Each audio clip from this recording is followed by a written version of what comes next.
Hi, my name's Wyle, and I want to share my story with you.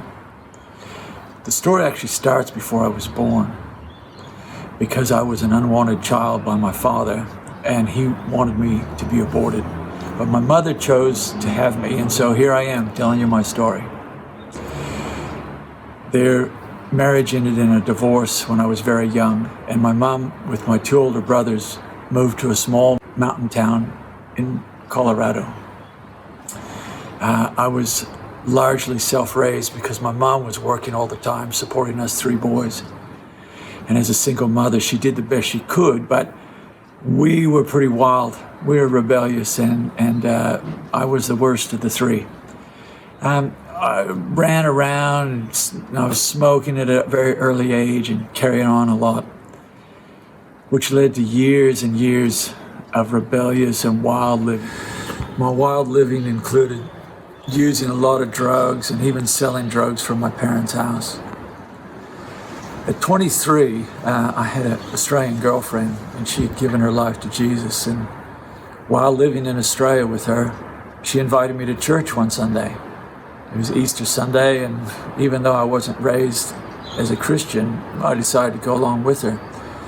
Largely didn't pay much attention to the Easter message, but at the end of the service, the pastor said, "Is there anyone here who hasn't given their life to Jesus?" And I just put up my hand. And he called me up to the front. He said, "Come up here, son." And I was a bit embarrassed, but he said, "Son, do you think you're a sinner?" And the words "no" began to form in my mouth, but at that very moment, I flashed back to when I was 7 years old. And me and my best friend had tortured and killed a cat. And there I was, a 30-year-old man standing in front of this pastor. I felt so filthy. I felt so ashamed that I knew I was a sinner. And so I told him, "Yeah, I'm a sinner." And he said, "Would you like to be forgiven?" And this was like a breath of fresh air. I said, "Yes." And he said, "That's why Jesus died, was so that you could be forgiven. He died for your sins." And so I'd never heard it so fresh and so stark. And so he prayed for me, and I felt this release that I had another chance. So initially, I was really struggling with being a Christian. I didn't understand the Bible, and life had gotten harder.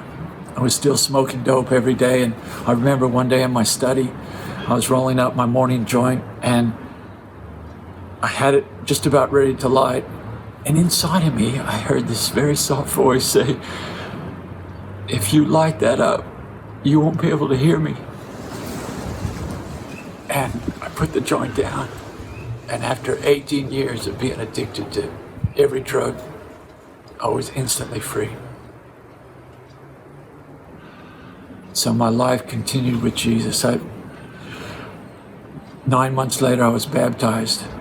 And when I came out of the water, I could tell that my new life had begun.